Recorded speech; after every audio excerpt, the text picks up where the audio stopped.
Yes, Mr. Chair. Have you submitted such to the committee? Mr. Chair, in 2016, the Anti-Money Laundering Council issued a public statement which denies that we are the source of the documents or information shown by Senator Trillanes in 2016.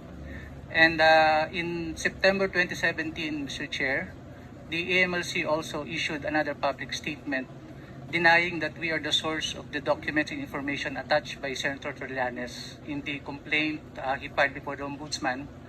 And in the same public statement, the AMLC denied that we furnished the Office of the Ombudsman such documents in relation to the complaint by Senator Trillanes, Mr. Chair.